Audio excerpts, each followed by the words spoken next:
Hello everyone, and welcome to another counter build against Arch-Tempered Teostra. This time we're using a hunting horn. Let's go ahead and eat a meal. I'm going to go ahead and build for the feline food skill, Slugger.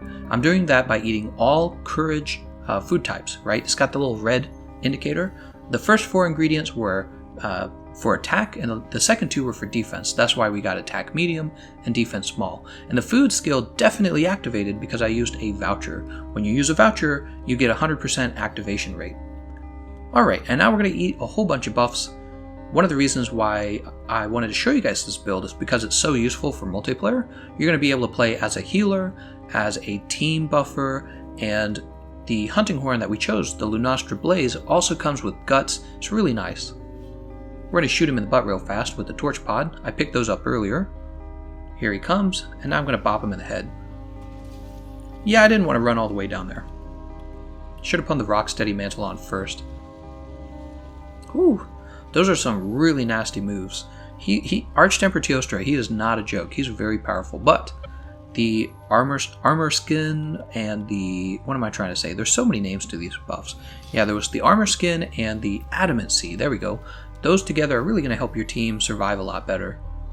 I suppose we could have gone with the Deep Vero. I like that this hunting horn comes with guts, and I like that it has the knockbacks negated in this case. I feel like knockbacks negated is really useful against Arch-Tempered Teostra in particular, because Teostra just has all these moves that trip you and knock you over, so it's actually kind of nice to have that buff. Alright, so here's the attack up extra large buff, and we're going to get the self-improvement buff out as well. That's really important for you as a hunting horn user. And the Rocksteady Mantle is really helping us. He can't interrupt us. He can kill us though, we gotta be careful. He uses that move a lot, the dust move. What should we call that move? Explosive dust? Black powder?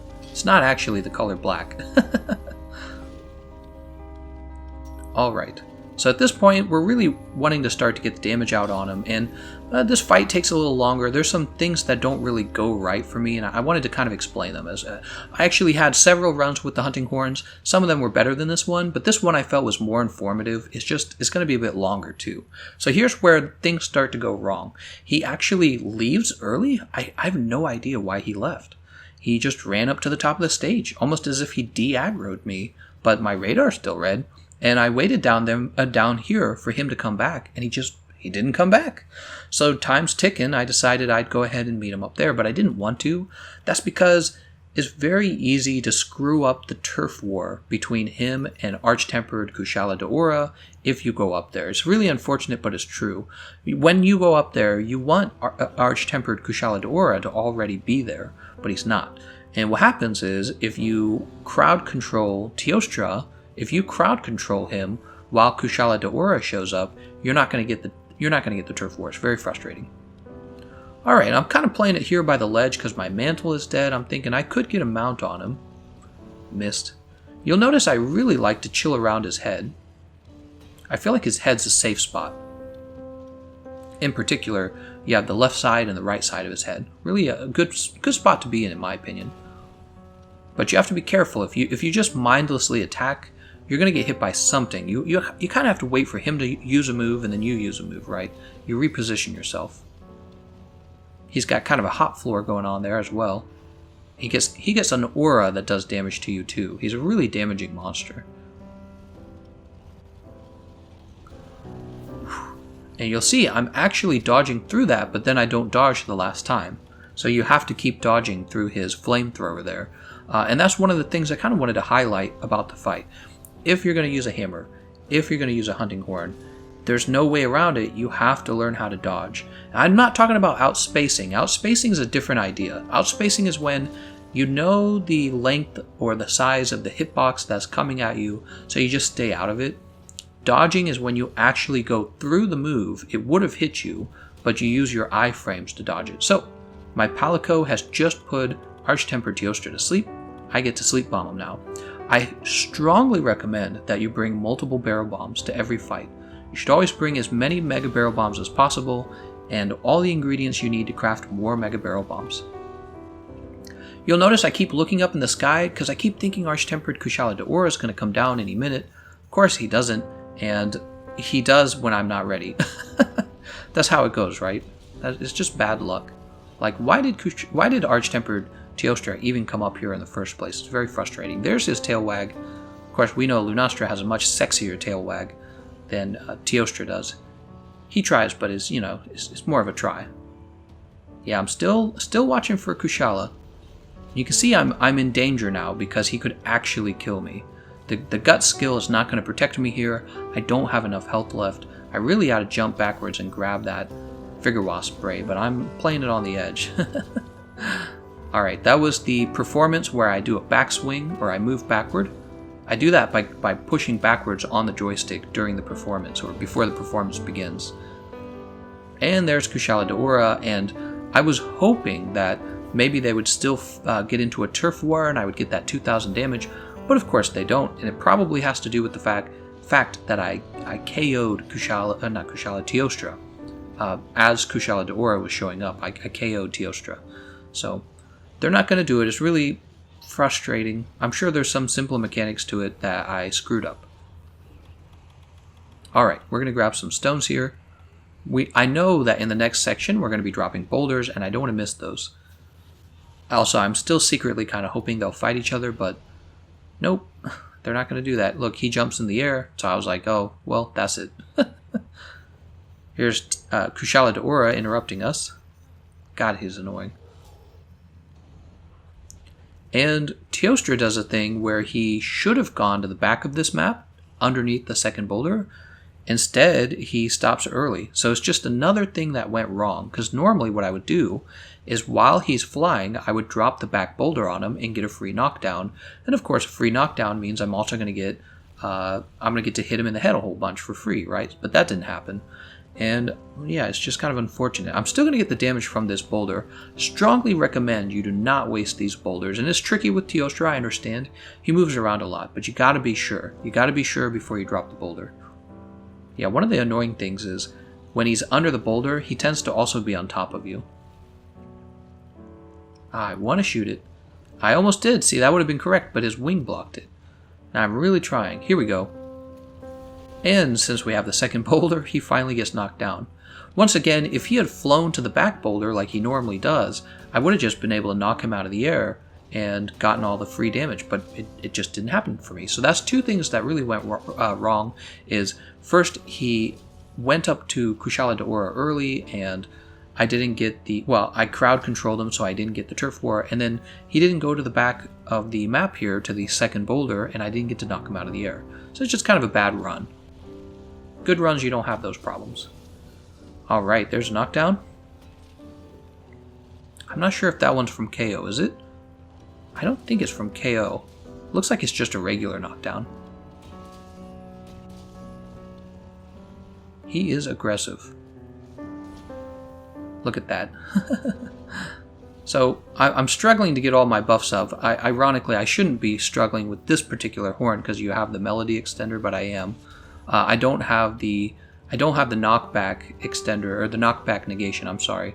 I don't have the knockback negation buff active. You can tell what buffs I have active. It lists the buffs kind of on the right upper hand side of the screen. Right now I have the attack up large buff out. I don't even have attack up extra large out. So I'm missing a lot, and I would say the problem is he's just so damn aggressive. You don't really get a safe opening to use a performance. If you're going to use a performance, you better have your mantles on. And I do have Rocksteady Mantle now. There, Supernova, I simply outspaced it. I just walked away from it. And I really need to start getting my buffs out at this point. Because now that he's not at the higher levels of his aura, he's not going to be as aggressive. And I'm going to be able to get my moves out a bit more safely than before. Alright, I'm going to take a ton of damage from this. It's kind of a risk that I stood there too, by the way. But there we go, now the buffs are active again, and that's your job as the person using the hunting horn. You want to keep the buffs active, and you want to keep attacking the monster. He almost kills me there, but I get my max potion out, so I'm good. Boom.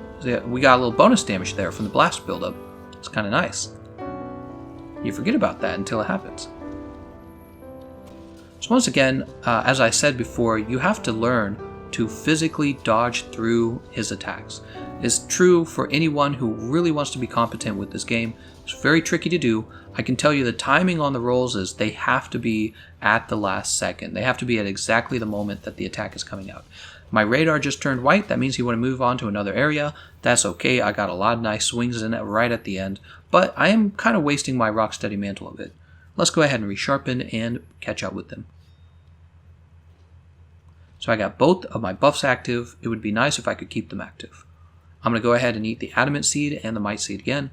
If I was on a team of 4 players, they would be receiving the benefits of those buffs. There's the Flash Pod. So we got the Flash Pod out now because there's not really anything to drop on his head, and we just want to be ready for when he's limping. And lucky for us, the little lava thing got us some extra damage. Okay, I'm in danger again. I better move away from that. You'll notice I'm using a lot of max potions. I highly recommend having max potions and all the ingredients to craft more of them. They're just so useful, they really are. If I was on a team, of course, I'd be using my mega potions, and then every time I get hurt, I would heal myself, and everyone else would get a heal too. That's the benefit of having the build that you see here. And the build will be shown at the end like it normally is. This is a wide range 5 build. Yeah, so you're a healer, you're going to buff your team to do crazy amounts of damage, and your team gets the knockback negated buff as well, as long as you can keep it active. I guess playing solo, I just didn't have as many openings, right? If you're on a team, you probably have a lot more openings to get those buffs active, because he's gonna trade his aggro off to everyone else. Oh, right, and this is one of the things I wanted to show you. There's Guts activating. Did you see that? Look at my health bars. It's completely empty, but I'm alive. That was Guts. So that's the benefits of the Guts skill, which you can build that if you bring enough of the Basilgu's armor set. You can build it if you bring certain Lunastra weapons like this one. And finally, you can sort of build it by eating for it at the canteen. You can eat a skill called Feline Moxie, and you can guaranteed get Feline Moxie to proc if you use a meal voucher. So yeah, Feline Moxie will have the same effect. It's very useful for a move like Arch-Tempered Teostra's Supernova, because it's just one of those really damaging one-hit moves, and you're pretty much guaranteed going to die to it. I actually, I could have put the Temporal Mantle on, but I wanted to test if I could roll it, like not even dive evade, but like naturally roll it. The other thing I wanted to test was, will it actually kill me? That's why I was wondering on the screen, like, will this actually kill me? And yeah, it does. Alright, that was the backswing. There's my Super Pound, another Super Pound. Super Pounds are great, they deal a lot of damage. They're trickier though. I like the backswing better as a move, but the Super Pounds are obviously they do more damage, so you want to use those. Another Roar. Temporal Mantle is saving my butt here. I like to call it the baby blanket. Look at that, it just rolled for me like 4 times. Yeah, I like to call it the baby blanket because of that. There's another eruption, and he just jumped into it and it knocked him over. Unfortunately, I remember this, unfortunately, I'm not really going to be able to follow up with anything. Luckily, the lava itself is doing damage to his head.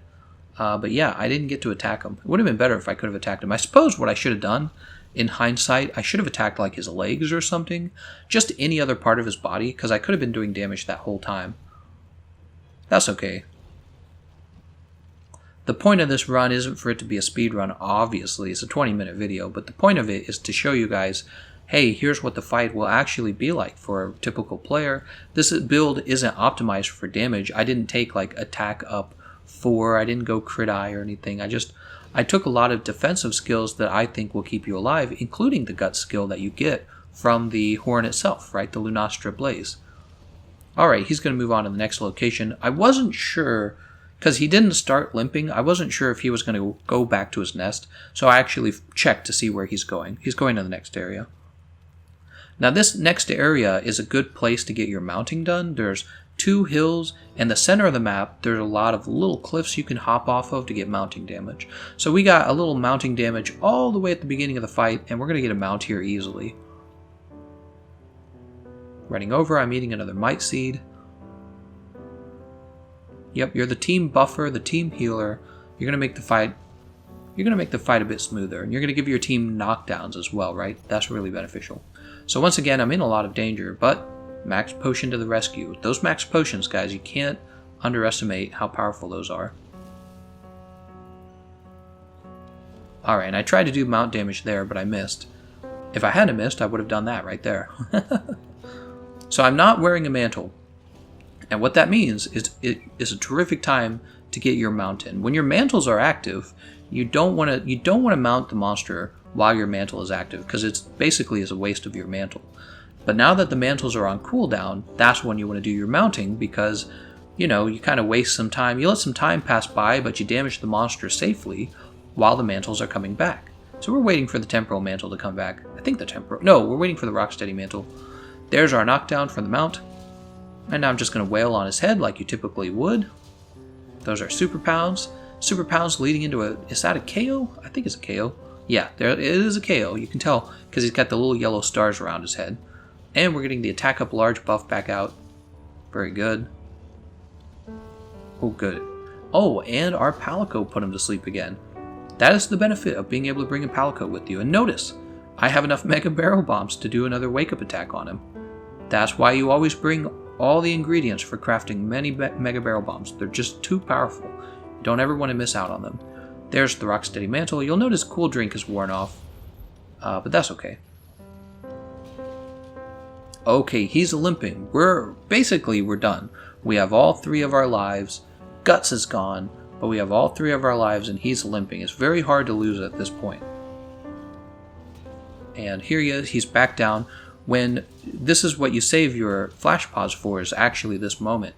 When he's trying to escape to his nest, you flash him out of the sky. You're getting a free knockdown on him. It doesn't last very long, but it is free damage. It's free real estate. Alright, we're just focusing on his head like we normally would. I have my Rocksteady. Oh, you know what? I remember this. This goes terribly wrong. I actually die at this point. Right, that's what I wanted to show you guys, was something actually went wrong for me.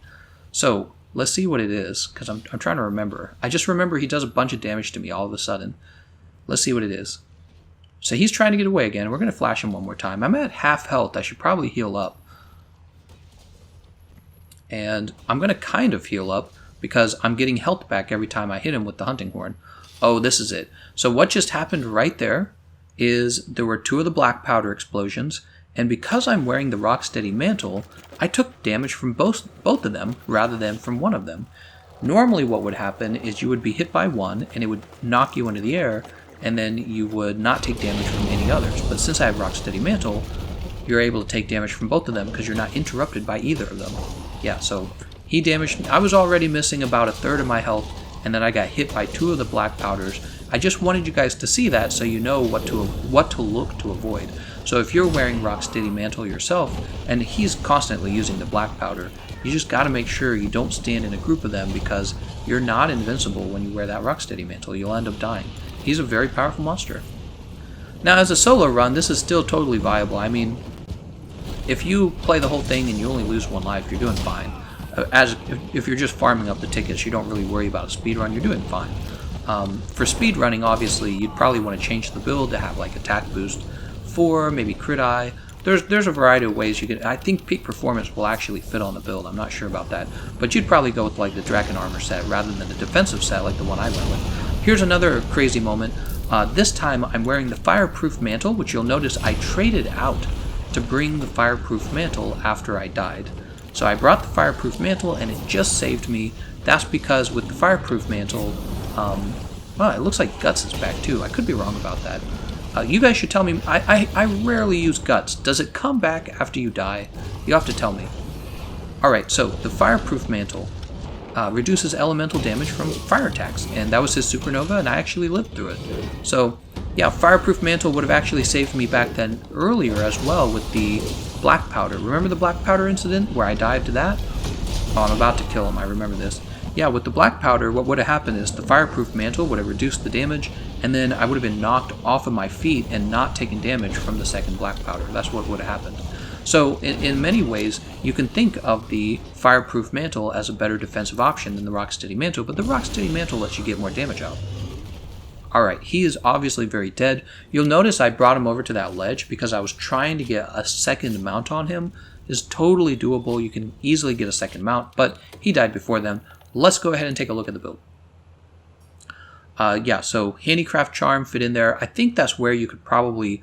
The Handicraft Charm is nice, but it's not necessary if you're using Draken. So I'm guessing what I probably could have done is moved over to the Draken set. Probably I'd be getting maximum might from the helmet, the Nergi helmet, and then you'd probably fit peak performance in there somehow. That's my guess. Also, you see me messing around here. I wanted to show you that you could use the Kulv-Taroth's Ire Alpha, but then I realized I don't have it on my PC account. So I just went back to using the beta. Here's the build though. Wide range 5, stun resist 3, very valuable. Health boost 3, crit boost, weakness exploit, handicraft 3, max might 3, tool specialist, 1 level of fire resistance, don't skip out on that. And of course, we had guts as well, right? Alright, and that is everything. I'm going to take a moment to thank all of my Patreon supporters, and I want to mention we do have a Discord server with about 3,000 people in it now. It's very active. If you want to find people to play with, be sure to join us on that Discord server. The link to the server is in the description of the video. Alright, I want to thank you all, and I'll see you guys next time.